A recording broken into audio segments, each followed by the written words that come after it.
Selamat pagi kekasih Yesus Kristus. Majelis Jemaat GKP Romangun bersama dengan tim multimedia mengucapkan, mari kita menjalani hari-hari kita bersama dengan Roh Kudus. Tapi untuk itu kita harus mempertajam pendengaran kita setiap pagi, mendengar firman Tuhan, mendengar suara Tuhan, seperti seorang murid di hadapan gurunya. Sehingga dengan pendengaran kita akan firman Tuhan, kita akan semakin lebih mudah membedakan mana yang baik, mana yang buruk dalam kehidupan ini, sebagaimana doa Salomo yang terkenal di dalam 1 Samuel pasal yang ketiga ayat yang ke-9. Dia meminta, beri aku hikmat untuk dapat membedakan mana yang baik dan mana yang buruk. Hanya untuk membedakan loh, karena banyak orang sekarang tidak dapat lagi membedakannya karena sudah samar-samar, semakin sempoyongan karena situasi dan kondisi yang terjadi setiap saat. Saudara-saudaraku, informasi yang boleh kami peroleh sehubungan dengan COVID-19 bahwa kita dikejutkan dengan angka-angka yang terus merangkak. Walaupun memang agak jarang kita dengar angka-angkanya, maka kita akan terkejut melihat laporan terakhir ini bahwa pada tanggal 1 Agustus masih diperkirakan sekitar 374 orang yang terdampak COVID-19 dalam satu hari itu. Terus merangkak tanggal 2, tanggal 3, dan sampai tanggal 31 Agustus sudah sampai angka 1094 yang kena dampak atau terpapar oleh COVID-19. Maka untuk itu kita juga harus berdoa supaya setiap orang diberi hikmat untuk dapat membedakan mana yang baik, mana yang buruk dalam segala tindakan kita. Apalagi bergabung dengan masyarakat, kita harus tetap waspada, jangan memasuki kerumunan banyak orang, tapi menghindarlah dari sana. Setidak-tidaknya kita juga harus memperhitungkan keluar rumah, apalagi anak-anak dan juga lansia seperti kami harus mempertimbangkan keluar ke tempat keramaian agar tidak terpapar oleh COVID yang kadang-kadang orang tidak tahu dari mana itu sumbernya. Saudara-saudara, sapaan rohani kita ke depan akan kami pandu dalam rangka memahami Injil sebagai kabar baik, sehingga kita memiliki bukan hanya pemahaman, tapi juga kalau boleh nanti keterampilan. Kita pelan-pelan melatih bagaimana kita bisa memiliki keterampilan untuk memberitakan Injil sebagai kabar baik kepada siapa saja yang ada dan yang bertanya kepada kita, khususnya yang membutuhkannya di sekitar kita. Tapi hendaknya dengan terlebih dahulu kepada anggota kita, anggota keluarga kita. Jadi kita melatih kepada anggota keluarga kita supaya semuanya bisa memahami kabar baik itu, yakni Injil, yang di dalam bahasa Yunani dikatakan Evangelium. Jadi kalau kita ke gereja, khususnya gereja-gereja yang berbau dari Sumatera Utara, ada jamita khotbah yang juga disebut dengan Evangelium dari bahasa Yunani, yakni dua kata, F dan Angelion. F itu indah, Angel itu berita. Jadi kabar baik, ya, kabar yang ditunggu-tunggu orang. Mau nggak mendengar kabar baik? Atau lebih suka dengar kabar buruk? Waduh, yang mana ya? Nah, apa kabar baik itu? Kabar baik itu adalah kabar keselamatan yang dirancang oleh Allah Bapa demi keselamatan kita melalui anaknya Tuhan Yesus Kristus. Ya, kabar baik ini tidak akan semakin nyata dia kalau kita memahami apa sih kabar buruk. Jadi ada compare-nya dulu, ada perbandingannya. Kabar baik itu apa sih? Ya kita lihat dulu kabar buruknya, supaya kita melihat nanti betapa pentingnya rupanya kabar baik Injil itu. Ya, yang sering kali kita tidak begitu peduli lagi, tapi untuk sebagian orang ya. Lalu kita akan mencoba melihatnya. Kabar baik ini akan semakin nyata kalau kita melihat apa itu kabar buruk.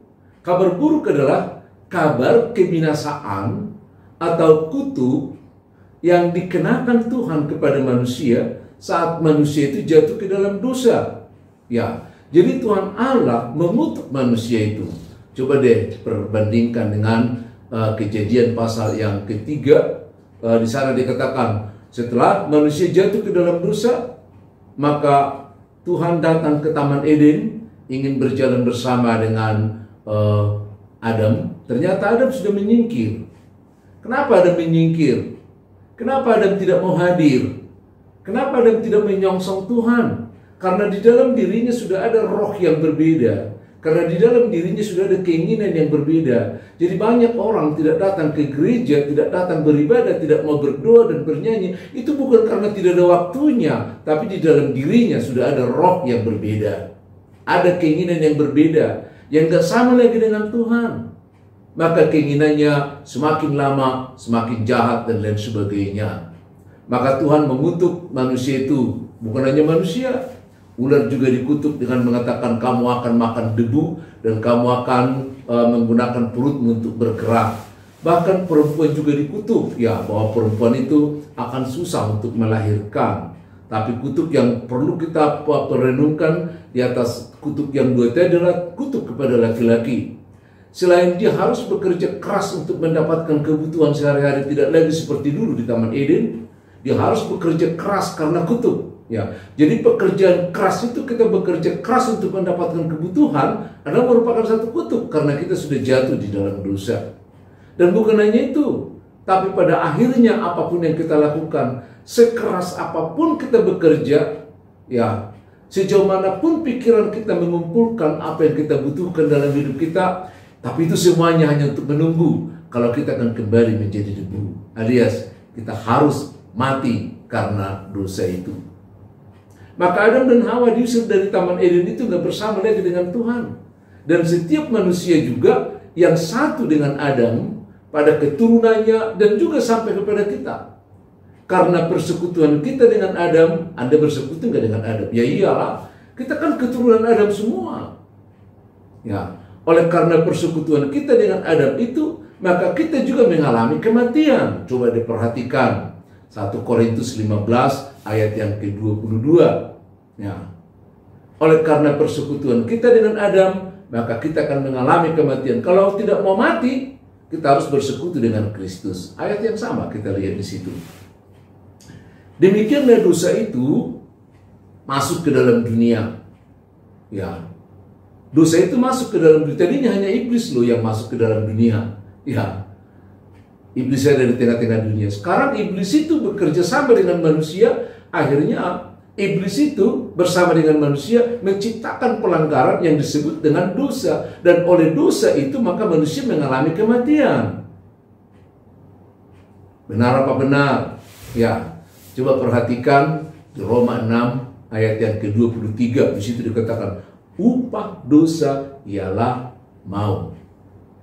Itu ya. Jadi maut itu, kematian itu adalah upah dari dosa.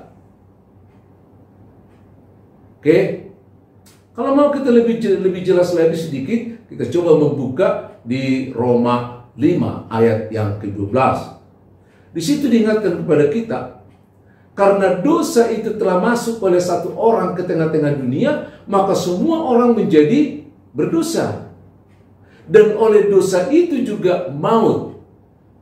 Maka maut itu menjalar, ada kata menjalar di situ. Perhatikan Roma 5 ayat yang ke-12.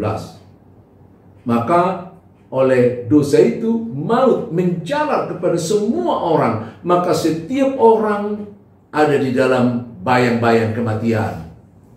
Itu sebabnya anak yang baru lahir pun udah ada di dalam dosa, karena menurut Mazmur dikatakan, aku dikandung dalam kandungan ibuku, dikandung di dalam dosa. Ya, kadang-kadang hanya karena kita kurang mengerti aja kita katakan anak-anak yang baru lahir yang belum berdosa gitu ya.